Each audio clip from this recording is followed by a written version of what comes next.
Pen ವೆಪನ್ನು ಹಿಡಿದ ಆದಿಕವಿಗಳ ಕತೆ. ಸ್ನೇಹಿತರೆ, ಇತಿಹಾಸ ಅಂದ್ರೆ ನಿಮಗೇನು ನೆನಪಾಗುತ್ತೆ? ಬರೀ ಇಸವಿಗಳು, ರಾಜರು, ಯುದ್ಧಗಳು, ಬೋರಿಂಗ್ ಅಲ್ವಾ? ಆದರೆ ನಾನು ಇವತ್ತು ಹೇಳೋ ಕತೆ ಹಾಗಿಲ್ಲ. ಇದೊಂದು ಬ್ಲಡ್, ಇಂಕ್ ಅಂಡ್ ಐಡೆಂಟಿಟಿ ಕತೆ. ಸುಮಾರು 1500 ವರ್ಷಗಳ ಹಿಂದೆ ಒಂದು ಕಲ್ಲಿನ ಮೇಲೆ ಯಾರೋ ಉಳಿ ಮತ್ತು ಸುತ್ತಿಗೆ ಹಿಡಿದು ಟಕ್ ಟಕ್ ಅಂತ ಕೆತ್ತಿದ ಅಕ್ಷರಗಳು ಇವತ್ತು ನಾವು ಮತ್ತು ನೀವು ಆಡ್ತಾ ಇರೋ ಕನ್ನಡ ಭಾಷೆಯ ಬರ್ತ್ ಸರ್ಟಿಫಿಕೇಟ್ ಆಗುತ್ತೆ ಅಂತ ಅವರಿಗೆ ಗೊತ್ತಿತ್ತ? ಒಬ್ಬ ಬಳೆಗಾರನ ಮಗ ನಾನು ಕವಿ ಚಕ್ರವರ್ತಿ ಅಂತ ಎದೆಯುಬ್ಬಿಸಿ ಹೇಳುವ ಧೈರ್ಯ ಎಲ್ಲಿಂದ ಬಂತು? ಒಬ್ಬ ಕವಿ ಪೆನ್ನು ಹಿಡಿಯೋ ಕೈಯಲ್ಲಿ ಕತ್ತಿ ಹಿಡಿದು ಯುದ್ಧಕ್ಕೆ ಯಾಕೆ ಹೋದ? ಬನ್ನಿ, ಇವತ್ತು ನಾವು ಟೈಮ್ ಟ್ರಾವೆಲ್ ಮಾಡೋಣ. ಹಲ್ಮಿಡಿಯ ಆ ಕಲ್ಲಿನಿಂದ ಹಿಡಿದು ಪಂಪನ ಕತ್ತಿಯ ಅಂಚಿನವರೆಗೆ. ಇದು ಕನ್ನಡ ಸಾಹಿತ್ಯದ ಅನ್ಟೋಲ್ಡ್ ಸ್ಟೋರಿ. ಹಲ್ಮಿಡಿ ಶಾಸನ. ನಮ್ಮ ಜರ್ನಿ ಶುರುವಾಗೋದು ಹಾಸನ ಜಿಲ್ಲೆಯ ಬೇಲೂರು ಪಕ್ಕದ ಪುಟ್ಟ ಹಳ್ಳಿ ಹಲ್ಮಿಡಿಯಲ್ಲಿ. 1936ರಲ್ಲಿ ಡಾಕ್ಟರ್ ಎಂ.ಎಚ್. ಕೃಷ್ಣ ಅನ್ನೋ ಸಂಶೋಧಕರಿಗೆ ಒಂದು ಕಲ್ಲು ಸಿಗುತ್ತೆ. ನೋಡ್ಲಿಕ್ಕೆ ಅದು ಸಾಧಾರಣ ಕಲ್ಲು, ಆದ್ರೆ ಅದರ ಮೇಲಿರೋ ಕೆತ್ತನೆ ನೋಡಿ ಮೇಲ್ಭಾಗದಲ್ಲಿ ಒಂದು ಕುದುರೆಲಾಳದ ಆಕಾರವಿದೆ. ಅದರ ಒಳಗೆ ವಿಷ್ಣುವಿನ ಸುದರ್ಶನ ಚಕ್ರದಂತೆ ಕಾಣೋ ಕೆತ್ತನೆ ಇದೆ. ಇದೇ ಹಲ್ಮಿಡಿ ಶಾಸನ. ಇದು ಪತ್ತೆಯಾದಾಗ ಕನ್ನಡದ ಹಳೆ ಟೈಮ್ ಲೈನ್ಗಳೆಲ್ಲ ಶೇಕ್ ಆದವು. ಯಾಕಂದ್ರೆ ಇದು ಕನ್ನಡ ಲಿಪಿಯಲ್ಲಿ ಸಿಕ್ಕಿರೋ ಅತ್ಯಂತ ಹಳೆಯ ಶಾಸನ. ಇದರ ಡೇಟ್ ಬಗ್ಗೆ ದೊಡ್ಡ ಜಗಳಾನೇ ಇದೆ ಅನ್ಕೊಳ್ಳಿ.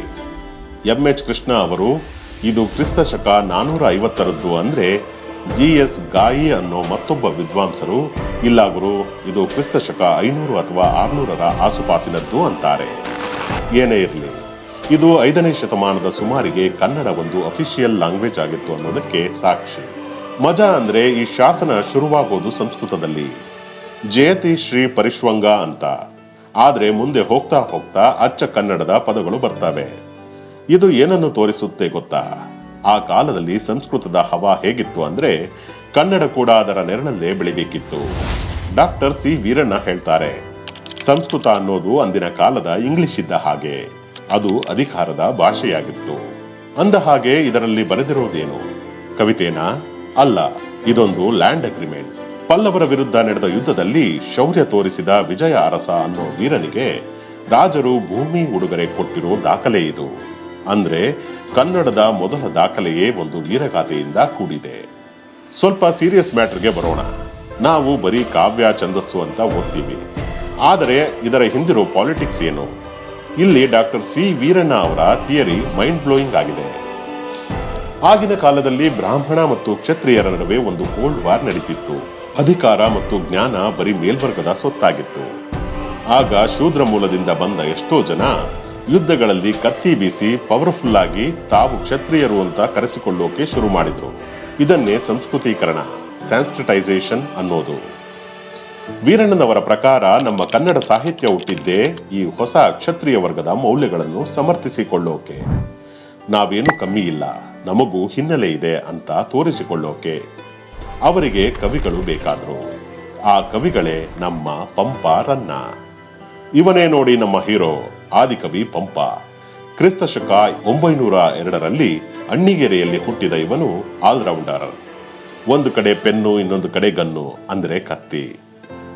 ಪಂಪ ಬರೀ ಕವಿತೆ ಬರೀಲಿಲ್ಲ, ಅವನು ಯುದ್ಧಗಳನ್ನು ಮಾಡಿದ. ಅವನು ಒಬ್ಬ ಆರ್ಮಿ ಕಮಾಂಡರ್ ಕೂಡ ಆಗಿದ್ದ ಅನ್ನೋದು ನಿಮಗೆ ಗೊತ್ತಾ? ಪಂಪನಿಗೆ ಅರಿಗೇಸರಿ ಅನ್ನೋ ರಾಜ ಫ್ರೆಂಡ್ ಮತ್ತು ಬಾಸ್ ಆಗಿದ್ದ. ಇವರಿಬ್ಬರ ದೋಸ್ತಿ ಎಂತದ್ದು ಅಂದ್ರೆ, ಪಂಪ ಮಹಾಭಾರತ ಬರೆಯುವಾಗ ಅರ್ಜುನನ ಕ್ಯಾರೆಕ್ಟರ್ ಬಂತಲ್ವಾ, ಅಲ್ಲಿ ಅವನು ಅರ್ಜುನನನ್ನೇ ಸೈಡಿಗೆ ಸರಿಸಿ ತನ್ನ ರಾಜ ಅರಿಗೇಸರಿಯನ್ನೇ ಅರ್ಜುನನನ್ನಾಗಿ ಮಾಡಿಬಿಟ್ಟ. ಇದನ್ನೇ ವಿಕ್ರಮಾರ್ಜುನ ವಿಜಯ ಅಂತ ಕರೆಯೋದು. ವ್ಯಾಸರ ಮಹಾಭಾರತದಲ್ಲಿ ಧರ್ಮರಾಯನಿಗೆ ಪಟ್ಟಾಭಿಷೇಕ ಆದ್ರೆ ಪಂಪನ ಭಾರತದಲ್ಲಿ ಪಟ್ಟ ಸಿಗೋದು ಅರ್ಜುನನಿಗೆ, ಅಂದ್ರೆ ಅರಿಗೇಸರಿಗೆ. ಪಂಪನ ಸಾವು ಕೂಡ ಒಂದು ಮಿಸ್ಟರಿ. ತೆಲಂಗಾಣದ ಬೋಧನ್ ಅನ್ನೋ ಊರಲ್ಲಿ ಒಂದು ಸಮಾಧಿ ಇದೆ. ಅದು ಪಂಪನದ್ದು ಅಂತ ಇತ್ತೀಚಿನ ಸಂಶೋಧನೆಗಳು ಹೇಳುತ್ತಿವೆ. ಕೆಲವರು ಹೇಳೋ ಪ್ರಕಾರ ಪಂಪ ಯುದ್ಧ ಭೂಮಿಯಲ್ಲೇ ವೀರಮರಣ ಹೊಂದಿರಬಹುದು.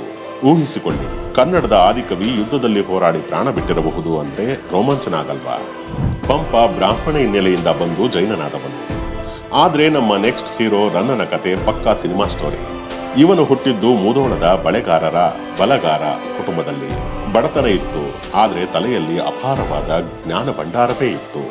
ರನ್ನ ಸುಮ್ಮನೆ ಕೂರಲಿಲ್ಲ. ಅವನು ಚಾಲುಕ್ಯರ ಆಸ್ಥಾನಕ್ಕೆ ಬರ್ತಾನೆ. ಅಲ್ಲಿ ಚಾವುಂಡರಾಯ ಅನ್ನೋ ಮಂತ್ರಿಯನ್ನು ಭೇಟಿಯಾಗ್ತಾನೆ. ಚಾವುಂಡರಾಯ ಇವನ ಪ್ರತಿಭೆ ನೋಡಿ ಫಿದಾ ಆಗಿ ಆಶ್ರಯ ಕೊಡ್ತಾನೆ. ಮುಂದೆ ರನ್ನ ಎಷ್ಟರ ಮಟ್ಟಿಗೆ ಬೆಳೆದ ಅಂದ್ರೆ ಚಾಲುಕ್ಯ ಚಕ್ರವರ್ತಿ ಸತ್ಯಾಶ್ರಯನೇ ಇವನಿಗೆ ಕವಿ ಚಕ್ರವರ್ತಿ ಅನ್ನೋ ಟೈಟಲ್ ಕೊಡ್ತಾನೆ. ರನ್ನ ಬರೆದ ಗದಾಯುದ್ಧ ಇವತ್ತಿಗೂ ಮಾಸ್ಟರ್ ಪೀಸ್. ಇಲ್ಲಿ ಒಂದು ಟ್ವಿಸ್ಟ್ ಇದೆ. ರನ್ನನ ಬಾಸ್ ಸತ್ಯಾಶ್ರಯನಿಗೆ ಭೀಮಾ ಅನ್ನೋ ಬಿರುದಿತ್ತು. ಸೊ ರನ್ನ ತನ್ನ ಬಾಸ್ಗಾಗಿ ಭೀಮನನ್ನೇ ಹೀರೋ ಮಾಡಿದ. ಆದ್ರೆ ನೀವು ಗದಾಯುದ್ಧ ಓದಿದ್ರೆ ನಿಮಗೆ ಇಷ್ಟ ಆಗೋದು ಭೀಮ ಅಲ್ಲ, ದುರ್ಯೋಧನ. ರನ್ನ ದುರ್ಯೋಧನನನ್ನು ಎಷ್ಟೊಂದು ಪ್ರೀತಿಯಿಂದ ಕೆತ್ತಿದ್ದಾನೆ ಅಂದ್ರೆ ಅವನನ್ನ ಮಹಾನುಭಾವ ಅಂತ ಕರೀತಾನೆ. ದುರ್ಯೋಧನನ ಛಲ, ಅವನ ಸ್ವಾಭಿಮಾನ ಮತ್ತು ಕರ್ಣನ ಮೇಲಿನ ಸ್ನೇಹ, ಅಬ್ಬಬ್ಬಾ, ರನ್ನನ ಲೇಖನಿಯಲ್ಲಿ ರಕ್ತ ಕುದಿಯುತ್ತೆ. ರನ್ನ ಒಂದು ಕಡೆ ಜೋರಾಗಿ ಹೇಳ್ತಾನೆ, ಗುಣಕ್ಕೆ ಮತ್ಸರ ಉಂಟೆ ಅಂತ. ಅಂದ್ರೆ ಪ್ರತಿಭೆಗೆ ಜಾತಿಯ ಹಂಗಿದೆಯೇ ಅಂತ. 10ನೇ ಶತಮಾನದಲ್ಲೇ ಇಂಥ ಮಾತು ಹೇಳಿದ್ದ ಧೈರ್ಯಶಾಲಿ ಅವನು. ಚಾವುಂಡರಾಯ ಕಲ್ಲು ಕರಗಿಸಿದ ಶಿಲ್ಪಿ. ನೀವು ಶ್ರವಣಬೆಳಗೊಳದ ಆ ದೊಡ್ಡ ಬಾಹುಬಲಿ ಮೂರ್ತಿ ನೋಡಿದ್ದೀರಲ್ವಾ? ಅದನ್ನ ಮಾಡಿಸಿದ್ದು ಇದೇ ಚಾವುಂಡರಾಯ. ಇವನು ಗಂಗರ ಮಂತ್ರಿ ಮತ್ತು ಸೇನಾಧಿಪತಿ. ಸಮರ ಪರಶುರಾಮ ಅಂತ ಇವನಿಗೆ ಬಿರುದಿತ್ತು. ಇವನು ಬರೀ ಕಲ್ಲು ಕೆತ್ತಿಸಲಿಲ್ಲ, ಚಾವುಂಡರಾಯ ಪುರಾಣ ಅಂತ ಗದ್ಯದಲ್ಲೂ ಬರೆದ. ಪಂಪ ರನ್ನರು ಪಂಡಿತರಿಗೆ ಅರ್ಥ ಆಗೋ ಹಾಗೆ ಬರೆದ್ರೆ ಇವನು ಸಾಮಾನ್ಯ ಜನರಿಗೆ ಅರ್ಥ ಆಗೋ ಸಿಂಪಲ್ ಕನ್ನಡದಲ್ಲಿ ಬರೆದ. ಸೊ ಫ್ರೆಂಡ್ಸ್, ಹಲ್ಮಿಡಿಯ ಕಲ್ಲಿನಿಂದ ಶುರುವಾದ ಕತೆ ಪಂಪನ ಯುದ್ಧ ಭೂಮಿ ರನ್ನನ ಬಳೆ ಅಂಗಡಿಯ ಮೂಲಕ ಹಾದು ಇಲ್ಲಿಗೆ ಬಂದಿದೆ. ಇವರೆಲ್ಲರೂ ನಮಗೆ ಕಲಿಸಿದ್ದು ಒಂದೇ ಪಾಠ, ನಮ್ಮತನ.